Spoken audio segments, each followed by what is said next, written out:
On behalf of the Darden Career Development Center, welcome to our Industry Education Series. My name is Christy Gunville, and I'm the Senior Director for Consulting and Professional Services Careers. In this capacity, I work with both students who are interested in exploring careers in consulting, as well as our valued employers who are seeking top MBA talent.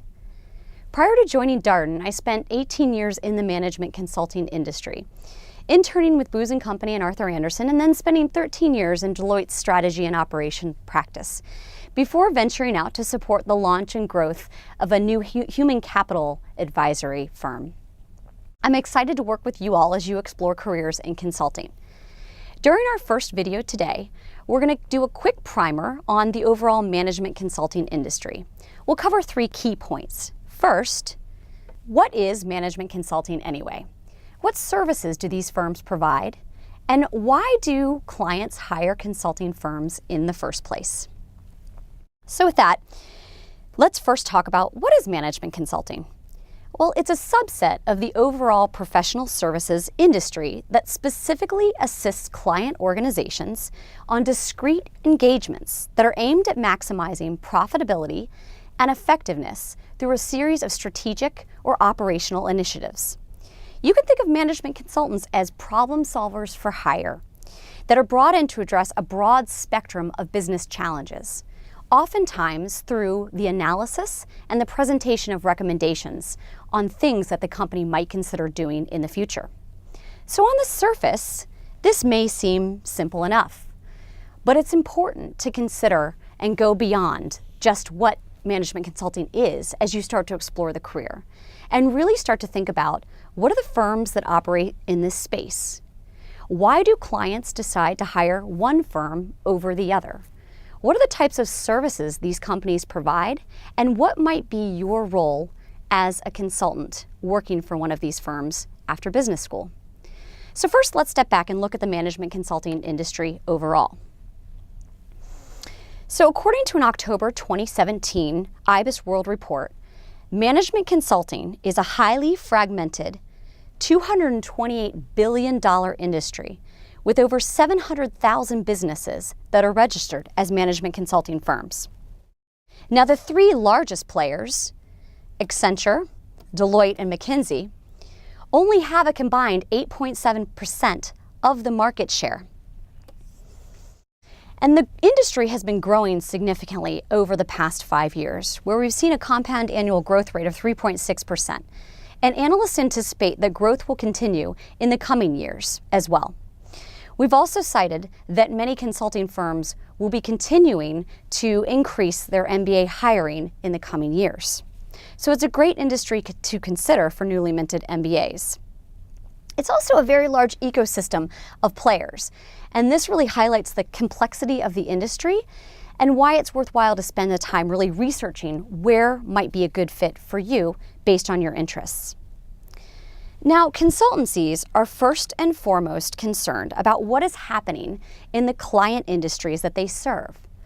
Specifically, what business dynamics are impacting their clients the most, and how could they assist in addressing these evolving market needs?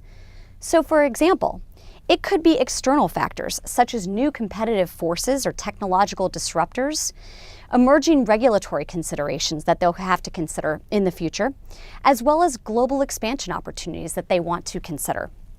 So solutions to address these needs can be very broadly bucketed into areas such as corporate strategy, marketing and sales, and organizational design, which together comprise about 73% of current spend in the consulting space. But you also have a number of other broad offerings, including human resources, financial advisory, process and operations management, and IT strategy, all representing enormous opportunities for consulting firms.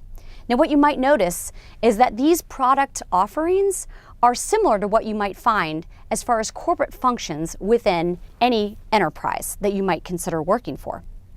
So right now, some of the key trends that are impacting our clients are new innovations such as financial technology, referred to as fintech, digital transformation, artificial intelligence, and machine learning. And because some of these new fields are top of mind for clients, these are also the types of services that are starting to emerge in the consulting space as well. So working in collaboration with their client organizations, a consulting firm is really going to look to understand what is the problem that needs to be addressed. And then consultants will propose a finite effort, often called a case, a study, an engagement, or a project, depending on the firm. And they're going to propose a solution to address that specific challenge. Now, this proposal may include how the project will be staffed.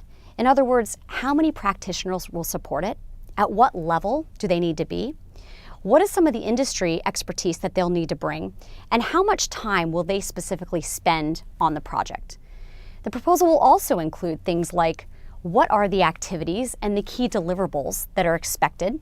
What's the duration of the project? And most importantly, what is the impact that they're expecting to make? So clients are often large corporations, think Fortune 500 companies, government entities, investors such as private equity firms, and even nonprofits. Presumably, all of these organizations have bright, committed individuals who understand the ins and outs of their companies and industries. So why then do they feel the need to spend so much on consultants each year? Well, typically we find that there's 3 reasons. The first is that they require unique expertise that is not readily available inside their companies.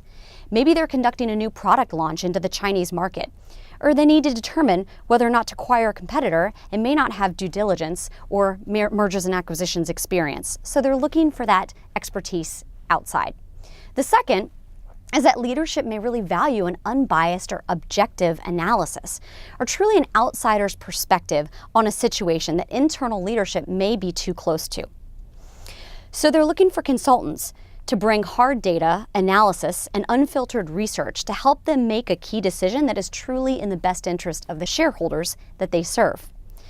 And finally, companies may have the capabilities to conduct the effort internally, but their resources are already committed to other strategic priorities. And they just don't have the capacity at this point.